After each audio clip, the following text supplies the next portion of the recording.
काढला गेला। तर वारंवार आम्ही सांगितलंय की काम करत असताना लोकप्रतिनिधींना आपल्या बरोबर घेऊन त्या पद्धतीने कामं ट्रान्सपरन्सी झाली पाहिजे। प्रत्येकाची मला वाटते स्थापत्य समिती, शहर आणि उपनगर अध्यक्षांची पण व्हिजिट झाली, माझीही झाली, प्रशासनाच्या अधिकाऱ्यांची पण चालू आहे।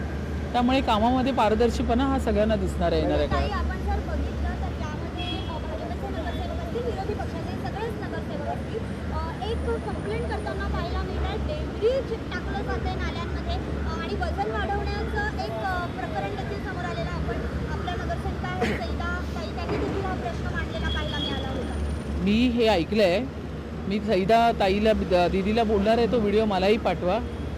होऊ शकतं असं, आपण डिनाय नाही करू शकत। काही ठिकाणी डेब्रिज टाकून त्याच्यानंतर वजन करून आपल्या बिलामध्ये कशी वाढ होणार पैशाची, अशा पद्धतीचा एक वेगळा प्रयोग कॉन्ट्रॅक्टरच्या लॉबीमधून करताना दिसतो। तर या ठिकाणी जर कुठे आढळून आलं तर त्याला लगेच ब्लॅकलिस्ट करण्याचं काम आम्ही या ठिकाणी करणार आहोत। पण मला कुठे झालं आहे त्याची माहिती मी सईदा दीदीकडनं घेणार आहे। पण आतापर्यंत मिठी नदीपासून सगळेच झाले माझे नाले पाहणी, त्याच्यामध्ये त्या तुर्तास असं दिसत नाही आहे। लोकशाही मराठी ऐका, पहा, जागरूक रहा।